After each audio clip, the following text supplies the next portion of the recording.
T20 ప్రపంచ cup మనం అందుకోవడం వల్ల ఫ్యాన్స్కి అయితే అత్యుత్సాహం ఉంటుంది, నేను కాదని చెప్పను. కానీ మనం కూడా కొంత కంట్రోల్ చేసుకోవాలి, మనకి కూడా కొంత బాధ్యత ఉంటుంది.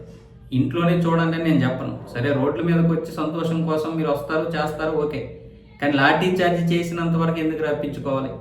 పోలీసులు లాఠీ చార్జ్ చేశారంటేనే మనం ఎక్కడో అదుపు తప్పుతున్నామని. పైగా మనమేమి కమేని మద్దతుదారులం కాదు, వాళ్ళు మనకి సపోర్ట్ చేయడానికి సెక్యూరిటీ ఇచ్చి సాగనంపడానికి.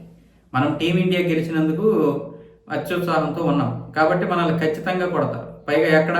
తెలంగాణ సచివాలయం దగ్గర, సెక్రటేరియట్ దగ్గర జనాల్ని అనుమతించారు పోలీసులే. మళ్ళీ వాళ్ళని వెంటనే పంపించే ప్రయత్నాలు చేశారు, ఎవడూ కదలలేదు. దాంతో లాఠీ చార్జ్ చేశారు. మరి వాళ్ళు ఏం చేస్తారు? మరి కాంగ్రెస్ అంటే మీకు తెలిసిందే కదా. అంటే నేను కేవలం కాంగ్రెస్ పార్టీ అనే కాదు, దేశంలో జరుగుతున్నటువంటి పరిణామాల గురించి చెప్తున్నాను. మనం కూడా కొంచెమైనా సరే సివిక్ సెన్స్తో ఉండాలి. వ్యక్తిగత క్రమశిక్షణ లేకపోతే ఎలాగా? మన సమయాన్ని మనం వృధా చేసుకుంటామా? టీమిండియా గెలిచింది, ఈరోజు వాళ్ళు హీరోలు అయ్యారు. మరి మన పరిస్థితి ఏంటి?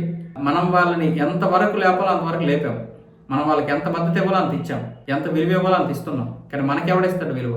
మన పనే మనకు విలువ ఇస్తాం. మీరు ఆ సమయాన్ని వృధా చేసుకుని రోడ్ల మీద తిరిగి ఏదేదో జరగడానికి జరిగితే పరిస్థితి ఏంటి? మీ తల్లిదండ్రులు కడుపుకోత. దేనికి ఎంత విలువ ఇవ్వాలో అంతే ఇవ్వాలి. అలాగే అహ్మదాబాద్లో మొత్తం చెత్త చేశారు.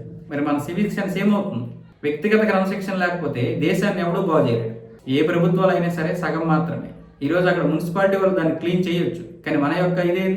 మన యొక్క బాధ్యత ఏది?